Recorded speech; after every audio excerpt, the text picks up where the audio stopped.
Hallelujah.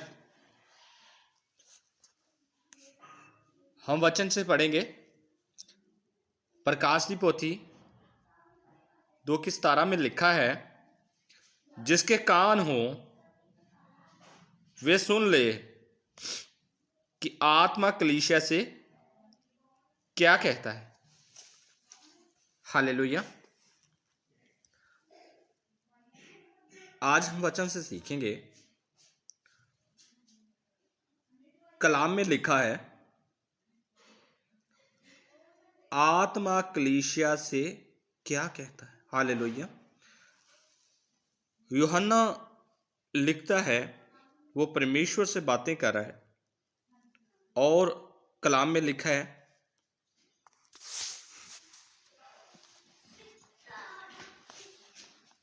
जिसके कान हो वो सुन ले कि आत्मा कलीसिया को क्या कहता है। हालेलुया। आज इस संसार में, इस दुनिया में लगभग जो भी जन्म लेता है, परमेश्वर शारीरिक तौर पर उसे 2 कान 2 आँखें हर एक चीज़ को खुदा ने संपूर्ण करके देता है। हालेलुया। लेकिन जहाँ पर यह दुनियावी कानों की बात नहीं की गई, बल्कि ये उस आत्मक कानों की बात की गई है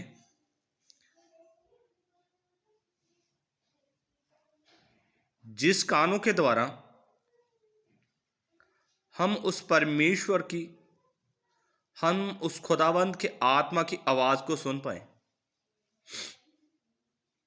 वचन में लिखा है, आत्मा कलीसिया से क्या कहता है। हालेलुया। हमें उस खुदावंद की आवाज को सुनने के लिए, उस परमेश्वर की आवाज को सुनने के लिए हमें परमेश्वर के पास, उसकी हजूरी में, उसके साथ समय बिताना होगा।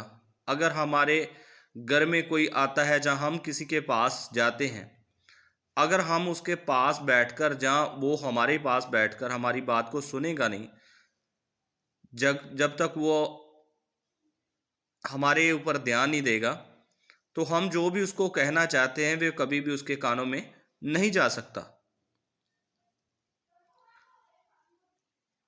तो उसी तरह अगर खुदा हमसे बात करना चाहता है, पवित्र आत्मा जी हमसे बात करना चाहते हैं, तो हमें खुदा के साथ समय बिताना होगा। कलाम में लिखा है, जिसके कान हो, हमें उस आत्मक कानों को खुदा से मांगना होगा कि प्रभु जी वो कान हमारे खुल सके। वो कान हमारे तब खुल सकते हैं जब हम खुदा की हजूरी में बैठते हैं। कहते हुए सुन ले कि आत्मा कलीसिया से क्या कहता है। आज वचन में लिखा है, कहता है खुदा ने हर एक जन को चुना है, लेकिन हर एक जन को परमेश्वर ने अपनी महिमा के लिए चुना है, लेकिन उसकी महिमा अलग अलग तरीके से की जा सकती है। अगर एक इंसान को परमेश्वर ने वरदान दिया है, गिफ्ट दिया है कि वे प्रचार करे, उस प्रचारक का काम है कि वे प्रचार करे, वो वचन की शिक्षा दे सके लोगों को, वो परमेश्वर की उस आवाज को लेकर आए और अपनी कलीसिया तक पहुंचा सके, अपने उसके लोगों तक पहुंचा सके। अगर खुदा ने किसी को भविष्यवाणी करने का वरदान दिया है, तो उसका फर्ज बनता है कि वो लोगों के लिए भविष्यवाणी करे। अगर खुदा ने, अगर चर्च में किसी को दरी बिछाने का काम दिया है, तो उसका फर्ज बनता है कि वह परमेश्वर की आवाज के अनुसार उन दरियों को बिछाए। अगर किसी को परमेश्वर ने चंगा किया है, उसकी बीमारी से उसको निजात दी है, तो उसका फर्ज बनता है कि वे उस बीमारी की चंगियाई की चीख चीख कर लोगों के पास सुनाए कि मुझे प्रभु ने, मुझे परमेश्वर ने चंगा किया है।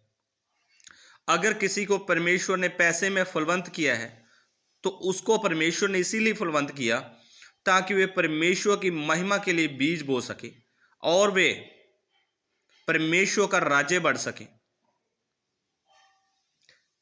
लेकिन बहुत सारे लोग खुदा की आवाज को सुनते तो हैं, लेकिन जैसे कई बार क्या होता है कि हमारे टीचर स्कूल में जाते थे, तो कई बार टीचर जहाँ कोई वैसे भी हम जिसकी बात सुनना पसंद नहीं करते, जिसकी बात हमें अच्छी नहीं लगती, कि बेशक वो हमारे फ़ायदे की हो।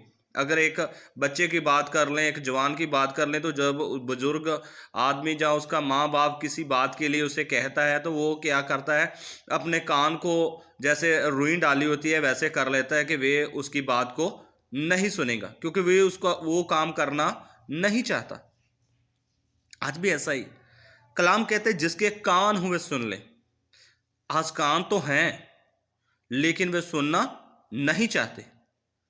अगर आपको खुदा ने अच्छा गले का कंठ दिया है, आपको अच्छी आवाज़ दी है, आपका फ़र्ज़ बनता है खुदा की हजूरी में आकर आप समय के अनुसार वर्शिप करें। अगर चर्च का समय 10 बजे शुरू होता है, 2 बजे समाप्ति होती है, अगर तो आपका फ़र्ज़ बनता है कि आप 9:30 बजे चर्च में आएँ। लेकिन क्या होता है कि खुदा ने तो आपको चुना है, खुदा तो आपसे प्रेम करता है, खुदा ने तो आपको फुलवंत किया है, लेकिन वो शैतान रुई की तरह बनकर आपके कानों में बंद कर देता है। वो आपको खुदा की आवाज़ को, परमेश्वर की आवाज़ को सुनने नहीं देता। हमें, मुझे और आपको उस पवित्र आत्मा को पकार कर प्रार्थना करनी चाहिए कि प्रभु जी हमारे उन आत्मा कानों को खोलो। प्रभु जी, जो हमें तूने वचन की शिक्षा दी है, तो वचन का प्रकाशन कर पाए। अगर आप किसी भी जगह पर प्रभु ने आपको इस्तेमाल करना चाहता है, फाइनेंशियली करना चाहता है, सेवा में करना चाहता है, गवाही के द्वारा करना चाहता है, तो प्रभु की आवाज़ को लेकर, प्रभु की उस आवाज़ को सुनकर उसी कार्य में लग जाएं। जब आप उस परमेश्वर की आवाज़ को सुनते हो और उस पर कार्य करने शुरू कर देते हो, तो मेरा बिलीव है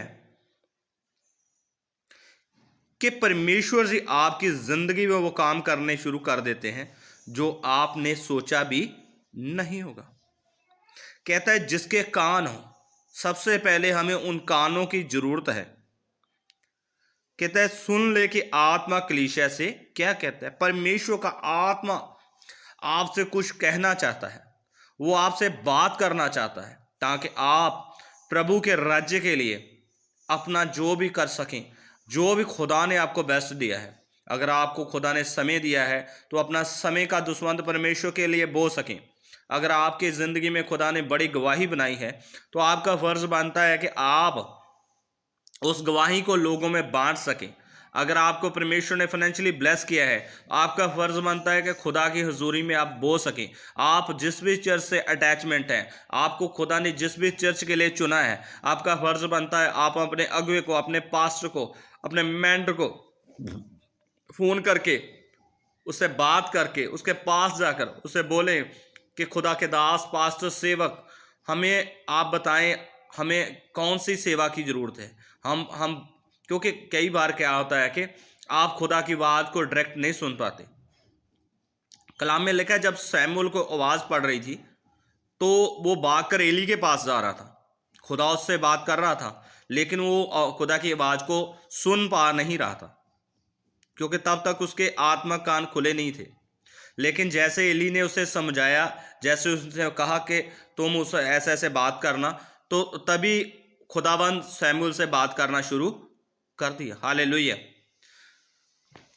कई बार आपको अपने अगुवे की ज़रूरत इसीलिए पड़ती है कि ताकि आप उस जो आप नहीं समझ पा रहे, आपको फ़र्ज़ बनता है आप अपने अगुवे के पास जाएं, आप अपने मेंटर के पास जाएं, आप अपने दास के पास जाएं, पास्टर के पास जाएं और उससे बात करें। जो भी आपकी ज़िंदगी में परेशानी है, दिक्कत है, जो भी शैतान की ताकतें या किसी भी प्रकार का बंधन आपको आगे बढ़ने से रोकता है, आप अपने अगुवे से, अपने पास्टर से शेयर करें।